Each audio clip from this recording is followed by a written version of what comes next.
we are also permitting him now to take on board the retired or serving judicial officers from two neighboring states of Odisha and Jharkhand.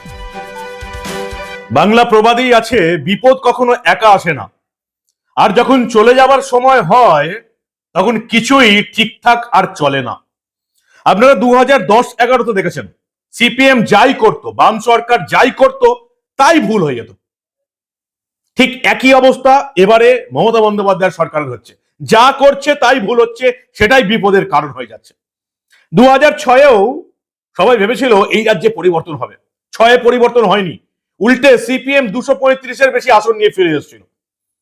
ঠিক যেমন 2021 সবাই ভেবেছিল পরিবর্তন হবে, পরিবর্তন হয়নি, তৃণমূল আরো বেশি আসন নিয়ে ফিরে এসেছিল। আর সেই 2006-এ সিপিএম এর ফিরে আসার পর আমরা 235, তোরা 35, 2011-তে সিপিএম শেষ, এই রাজ্যে পরিবর্তন হলো। 2021-এর পর 2026-এও সেই একই সিচুয়েশন।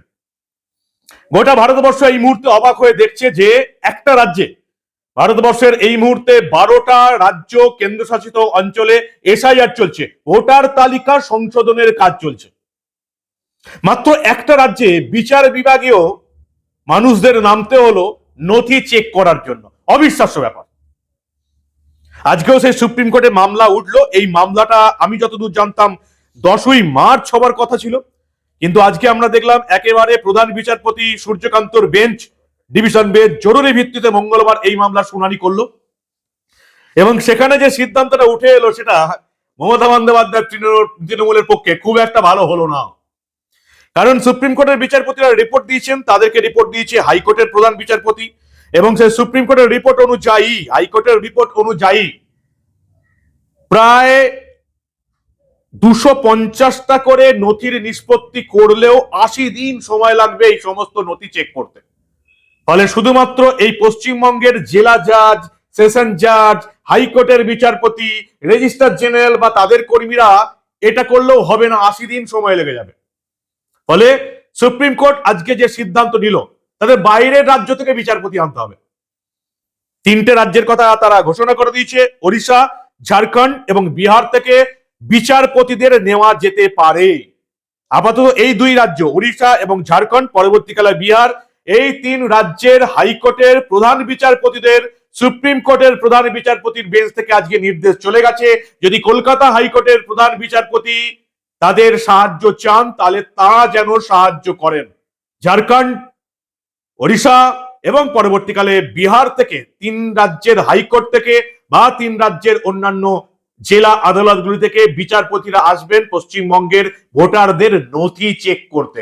অবিশ্বাস্য ব্যাপার। মমতা বন্দ্যোপাধ্যায় কোথায় যে নিয়ে যাচ্ছেন এই এসআইআর এর পদ্ধতিটাকে, আসলে তিনি ঘেটে ঘুটে ঘ করে দিতে চাইছেন। তিনি চাইছেন এইসব করার পর সময় চলে যাবে, তারপর ওই পুরনো ভোটার তালিকাতেই ভোট করতে, কিন্তু পুরনো ভোটার তালিকাতে আর ভোট হবে না। সুপ্রিম কোর্ট বলে দিয়েছে নতুন ভোটার তালিকা হবে। 28শে ফেব্রুয়ারি নতুন ভোটার তালিকা বের হবে। যা বাকি থাকবে পরবর্তীকালে সেটা supplementary voter list, final voter list হিসাবে যোগ হবে। সেটার জন্য কোনো সময় বাধা নেই। ভালো করে আবার শুনে নিন, যারা এখন অবধি ভয় কাচ্ছেন যে যদি ফাইনাল ভোটার লিস্টে আমাদের নাম না থাকে তাহলে কি হবে, প্রত্যেকে আবেদন করতে পারবেন। 28শে ফেব্রুয়ারি সুপ্রিম কোর্টের নির্দেশে ফাইনাল ভোটার তালিকা বের হবে। যাদের নাম ওখানে থাকবে না তারা আবেদন করতে পারবেন। বাকিদের নাম কবে হবে কোনো নির্দিষ্ট সময়সীমা নেই।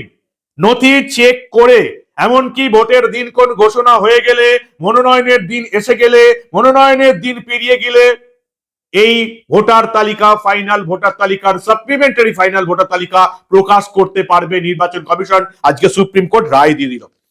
আমরা দেখলাম এই সুপ্রিম কোর্ট যখন রায় দিচ্ছেন বিচারপতিরা যে ওড়িশা এবং ঝাড়খণ্ড থেকে বিচারকদের নেওয়া হবে, তখন কল্যাণ বন্দ্যোপাধ্যায় বাধা দেওয়ার চেষ্টা করলেন। তিনি বললেন অন্য রাজ্য থেকে বিচারকরা তারা বাংলা ভাষা বুঝতে পারবেন না, তখন তাদেরকে প্রধান বিচারপতি জানিয়ে দেন এই অবস্থায় আমাদের কিছু করার নেই। ইতিহাস বলছে একসময় এই রাজ্যগুলি একই প্রশাসনিক কাঠামোর অংশ ছিল, তাই স্থানীয় উপভাষা বা ভাষার ধরন থেকে কিছু না বুঝতে পারবেন। কল্যাণ বন্দ্যোপাধ্যায় বাধা দেওয়ার চেষ্টা করলেন, কারণ তৃণমূলের তরফ থেকে ইতিমধ্যেই তৃণমূল প্রভাবিত কিছু বিচারক এবং বিচারপতিদের নাম দিয়ে দিল।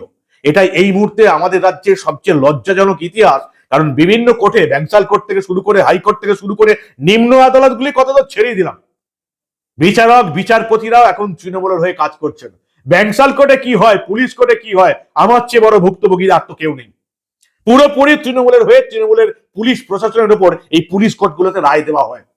তার প্রমাণও আমি আগামী দিনে দেব, খুব ভালো করেই দেব।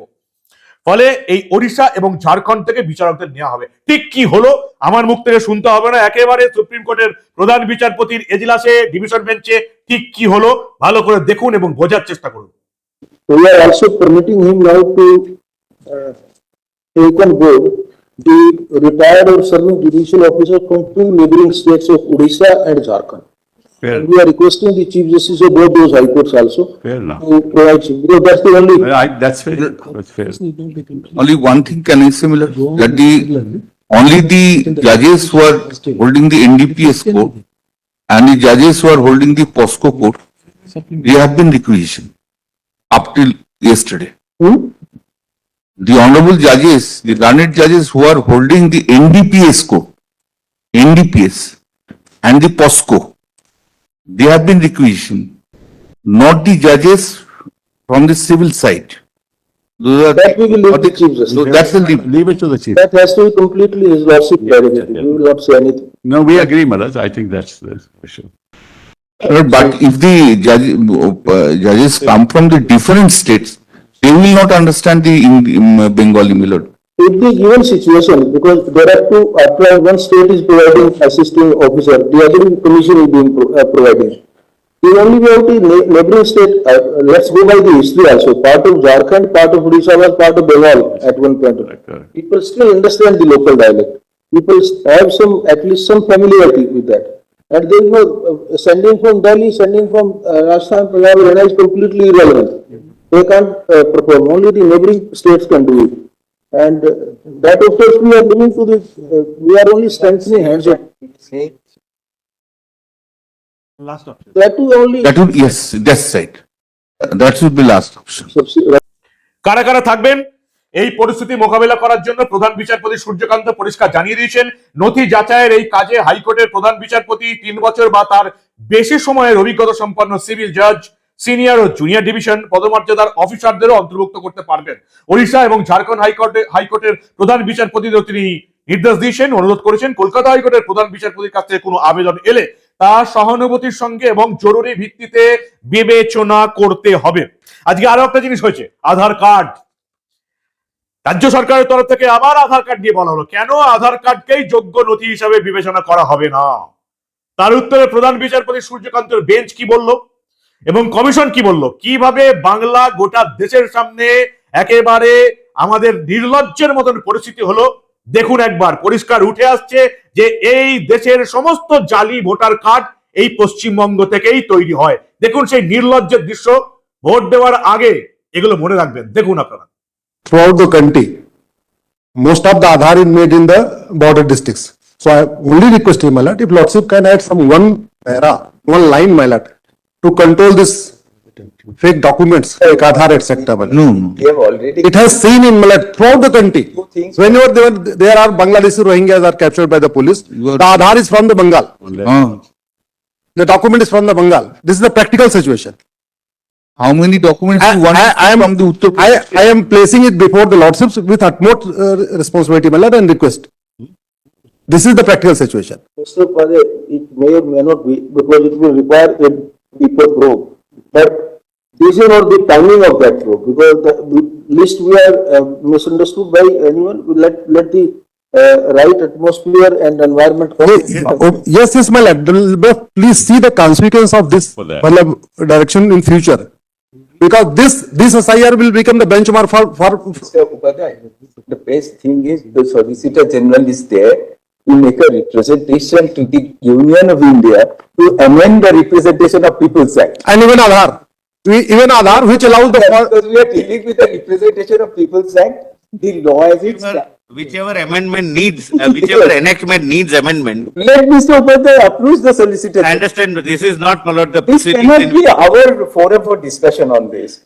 If Aadhaar has been fraudulently procured on a industrial scale, as you say, then it requires to be statutorily regulated, because Representation of People's Act was amended Aadhaar was brought in as a document which will prove identity. We have to acknowledge that.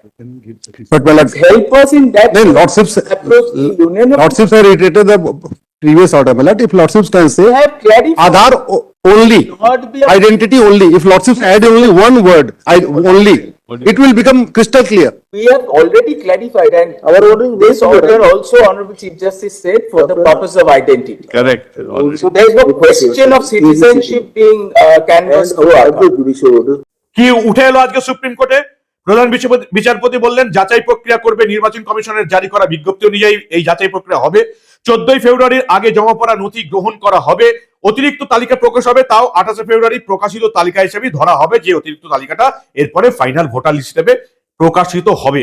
প্রধান বিচারপতি আজকে বলেছেন প্রায় 80 লক্ষ logical discrepancy এবং unmap তালিকা রয়েছে। এর মধ্যে জেলা বিচারক এবং অতিরিক্ত জেলা বিচারক পদমর্যাদার 250 জন বিচার বিভাগীয় অফিসারকে প্রায় 50 লক্ষ নথি যাচাইয়ের দায়িত্ব দেওয়া হয়েছে। কলকাতা হাইকোর্টের প্রধান বিচারপতি 3 বছর বা তার বেশি সময়ের অভিজ্ঞতা সম্পন্ন সিভিল জাজ, সিনিয়র এবং জুনিয়র ডিভিশন তাদেরকে এই কাজে অলরেডি আজ থেকেই নিযুক্ত করে দিয়েছেন। কাজ শুরু হয়ে গেছে। 28 তারিখে ফাইনাল ভোটার লিস্ট প্রকাশিত হবে। 1 কোটির বেশি ভুয়ো ভোটারের নাম বাদ চলে যাবে। 1 কোটির অনেক বেশি হবে, কারণ ততদিন সবাইকে পরীক্ষা করা যাবে না, তাদের নাম বাতিলের খাতায় ধরতে হবে। তারপরে final voter list, supplement by final voter list প্রকাশিত হবে। ভিন রাজ্য থেকে বিচারপতিরা আসছে এবং আজকে সুপ্রিম কোর্টের তরফ থেকে কালকে মিটিং এর পরে হাইকোর্ট রিপোর্ট দিয়েছে সুপ্রিম কোর্টে। 4 দিন মাত্র সময় আছে, 28 ফেব্রুয়ারি রিপোর্ট দিতে হবে। ইতিমধ্যে আমাদের হাতে প্রায় 60 লাখ অভিযোগের নিষ্পত্তি করতে হবে, অসম্ভব ব্যাপার। 4 দিনে 60 লাখ নথি পরীক্ষা করা কোনোদিন সম্ভব নয়। সূর্যকান্ত বিচারপতিকে, প্রধান বিচারপতি সূর্যকান্তকে জানিয়ে দিয়েছেন হাইকোর্টের বিচারপতিরা। ফলে ওড়িশা এবং ঝাড়খণ্ড থেকে আপাতত বিচারপতি এবং বিচারকরা আসছেন এবং তারা আজকে হাইকোর্ট থেকে যে রিপোর্ট গেছে পরিষ্কার দেখা যাচ্ছে প্রতিদিন 250টা করে নিষ্পত্তি করলো, 80 দিন লাগবে, ভোট পেরিয়ে যাবে। সেই জন্য কমিশন যেটা বলছে যে 1 কোটি 20 লক্ষ তথ্যগত অসঙ্গতি লজিক্যাল ডিসক্রিপেন্সি আছে, 32 লক্ষ আনম্যাপ, প্রায় 1.5 কোটির উপর ভোটারকে যাচাইয়ের জন্য ডাকা হয়েছিল। এদের মধ্যে প্রায় 60 লক্ষ নথি এই বিচার বিভাগীয় অফিসাররা যাচাই করবেন। এই হচ্ছে ব্যাপার এখন অব্দি। আজকে হাইকোর্টে এটাই হলো। আধার কার্ড নিয়ে পরিষ্কার তৃণমূলকে চুপ করে দিয়েছেন, মমতা রাজ্য সরকারকে চুপ করে দিয়েছেন বিচারপতি সূর্যকান্ত এবং নির্বাচন কমিশন, সেটা আপনারা শুনলেন। ঝাড়খণ্ড, ওড়িশা এবং পরবর্তীকালে বিহার থেকে বিচারক এবং বিচারপতিরা আসবেন এই বাংলায় নথি চেক করতে। গোটা ভারতবর্ষ তাকিয়ে দেখছে যে এই পশ্চিমবঙ্গে কি হচ্ছে। ভারতের একটা সংবিধান স্বীকৃত সংস্থা নির্বাচন কমিশনকে একেবারে পাশ কাটিয়ে তৃণমূল এখানে অন্য কিছু করার চেষ্টা করছিল, কিন্তু সেটা সম্ভব হচ্ছে না। এবার ওড়িশা, ঝাড়খণ্ড, বিহার থেকে বিচারক এবং বিচারপতিরা আসবেন, নথি চেক করবে। ওই যে বললাম প্রথমেই, বিপদ কখনো একা আসে না। মমতা বন্দ্যোপাধ্যায়ের তৃণমূলের যাবার সময় এসে গেছে। এত কিছু দেখার পরেও দেখলেন তো সুপ্রিম কোর্টে আলোচনায় কি উঠে এলো? সমস্ত জালি আধার কার্ড গোটা ভারতবর্ষে যা ধরা পড়ছে সব পশ্চিমবঙ্গের তৃণমূলের আমলে তৈরি হয়েছে। এত কিছু দেখার পরেও যদি আপনাদের চৈতন্য না হয়, গতকাল দেখেছেন তো কি হয়েছে? মালদায় বসবাসকারী একজন পাকিস্তানি জঙ্গিকে কলকাতা থেকে ধরেছে দিল্লির পুলিশ। সে তৃণমূল করত। জঙ্গিরা এখন এই রাজ্যে ঢুকে ভোটার কার্ড, আধার কার্ড শুধু বানিয়ে নিচ্ছে না, তারা তৃণমূলের নেতা হয়ে পড়ছে, যাতে পুলিশ এবং প্রশাসন তাদেরকে কিছু করতে না পারে। পুলিশ কি করছে দেখেছেন তো আমার খবরে? কলকাতা পুলিশ পুরো স্পেশাল ব্রাঞ্চের অফিসারদের নামিয়ে দিয়েছে উইদাউট এনি ভেরিফিকেশন। ডমিসাইল সার্টিফিকেটের যা যা আবেদনপত্র জমা পড়ছে সেই সমস্ত আবেদনপত্রে উইদাউট এনি ভেরিফিকেশন, ভেরিফাইড বলে লিখে তাদেরকে ডমিসাইল সার্টিফিকেট পাওয়ার ব্যবস্থা করে দিচ্ছে কলকাতা পুলিশের স্পেশাল ব্রাঞ্চ। তার জন্য মমতা বন্দ্যোপাধ্যায় একজন অফিসারকে নিযুক্ত করেছেন যত তাড়াতাড়ি সম্ভব কোনো ভেরিফিকেশন ছাড়াই যাতে ডমিসাইল সার্টিফিকেট পাওয়া যায়। এবং এই খবর করার জন্য পুলিশ তার খেরুকে লাগিয়ে আমার বিরুদ্ধে এফআইআর করে দিয়েছে ইকবালপুর থানাতে। কি চলছে আপনারা জানেন? এই রাজ্যের বিভিন্ন আদালতে, শিয়ালদা আদালতে চলে যান আপনারা, মেদিনীপুর আদালতে চলে যান আপনারা, শুধুমাত্র এই ডমিসাইল সার্টিফিকেটের জন্য আবেদন চলছে। আলিপুর আদালতে চলে যান আপনারা, ডমিসাইল সার্টিফিকেট। তারপর সবচেয়ে বড় কথা, নাম পরিবর্তন। কারা নাম পরিবর্তন করছে একবার দেখুন। কারা নিজেদের নাম রাতারাতি পরিবর্তন করে এফিডেভিটের মাধ্যমে অন্য কোনো ভোটারের নাম নেবার চেষ্টা করছে, ভালো করে দেখুন। এফআইআর করবেন কি? পুলিশ তো কিছু করবে না, আপনারা একটা আরটিআই করুন। অন্তত বিরোধী রাজনৈতিক দল বিজেপিকে বলবো আরটিআই করুন। দেখুন এই রাজ্যের কোনায় কোনায় বিভিন্ন আদালতে কি ঘটছে ডমিসাইল সার্টিফিকেটের নামে।